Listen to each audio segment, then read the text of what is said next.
first reading is from the Psalms, Psalm 81, verses 1 to 3. Sing for joy to God our strength. Shout joyfully to the God of Jacob. Raise a song, strike the timbrel, the sweet-sounding lyre with the harp. Blow the trumpet at the new moon and the full moon on our feast day. And continuing in the prophet Isaiah, seek the Lord where he may be found. Call upon him while he is near. Let the wicked forsake his way, and the unrighteous man his thoughts. And let him return to the Lord, and he will have compassion on him, and to our God, for he will abundantly pardon. For my thoughts are not your thoughts, neither are your ways my ways, declares the Lord. For as the heavens are higher than the earth, so are my ways higher than your ways, and my thoughts than your thoughts.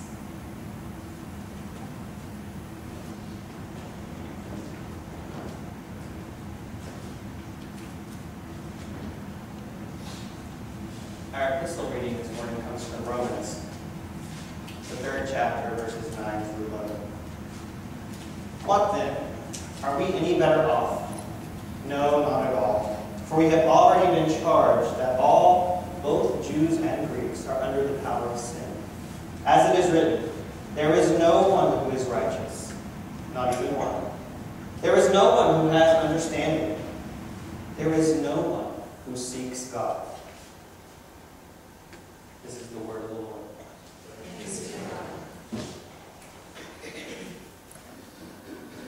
Pastor Jim Sarian tells a story of a time when one of his congregation's organizations, the Women's League, wanted to announce a project they had undertaken for the church. On that particular Sunday morning, during the announcement time, like Sarah does every morning, the president of the Women's League came forward to announce the new project that the women were going to take upon themselves. After a brief moment, she called for all the ladies of the league, a group made up primarily of the 55-year-old and older ladies, to march up to the front of the sanctuary so that the congregation could see the earnestness of their endeavor. Now, the pastor was also the pianist of this church, and he decided to give the ladies a marching tune to encourage them as they came down the aisle. He started playing the children's chorus. Many of you might know this. The Lord's Army, to keep them to a marching tune. In his head, he was hearing the words to this song. I may never march in the infantry, ride in the cavalry, shoot the artillery. Does anyone know this? So he was playing that. It was marching was in his head. Unfortunately, everyone else was hearing the words of the original tune. The old gray mare. She ain't what she used to be. He said when the president of the Women's League turned around and asked him why he was playing that tune, and he got so flustered that he exited through the side door.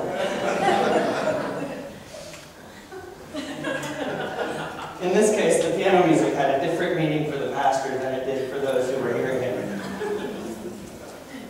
All humor aside, we can agree this morning that music has the power to communicate. It has the power to inspire and the power to change. According to Don Campbell, who is the founder of the Institute of Music for Health and Education, music can communicate to us even when we are not influenced by the words of a song. He says, music impacts physiology on a basic, deep level. The human heartbeat is especially attuned to sound. Changes in tempo and volume act as natural pacemakers. Breathing can slow down or speed up along with music. In addition, music has a direct influence on the functions of the brain. It can slow down and or equalize brain waves and create a meditative state. Or it can energize brain waves, quickening the thinking process and even enhancing creativity. Even the cells in our body respond to music. A study at the Michigan State University found that just 15 minutes of listening to music a day could increase certain levels of immune chemicals in your body, vital to protect you against disease. And in contrast, the release of cortisol, so-called stress hormone, was dropped by 25%. In worship today, we're wrestling with finding God, specifically through music. We have two scriptures, Anne read one and I read the other one, that seem to be in direct opposition to each other, the Romans and the Isaiah. The Romans passage states that there is no one righteous. No one can seek God.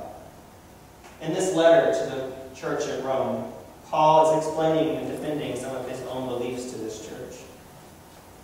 Many of you might know Paul wrote letters to the churches that he founded throughout the region. He didn't found the church in Rome, but he felt compelled to write them this letter, explaining his own beliefs and his own thoughts on several topics. So, my question is Paul saying to this church that none of us are righteous and we cannot seek God? While the prophet Isaiah said, "Seek God while God may be found." Modern scholars suggest that this portion of Isaiah is from what they call Second Isaiah, written after the fall of Judah and Jerusalem, approximately 200 years after the first part of Isaiah. The Israelites were most likely in Babylonian exile during this time. The famous words of Handel's Messiah that open up the piece, "Comfort, comfort me, my people," are from this second Isaiah. These people were in exile. Things were bad. The prophet announces to them the words that we just heard. Seek God while God may be found. Forsake your wicked ways. Return to the Lord, for God's thoughts are not your thoughts. God's ways are not your ways. God's ways are different from yours as the heavens are from the earth. The prophet is begging the people to seek God and to return to God, so that they might be forgiven and set free. This morning, our confession of faith used the song "Closer to Find" that Patty and Dolly sang. The words, "The less I seek my source for some definitive, the closer I am to find." That confession seems to be disagreeing with Isaiah, but they are echoing the words of Romans, where the writer seems to be saying that in our own power, we can't do anything to find God.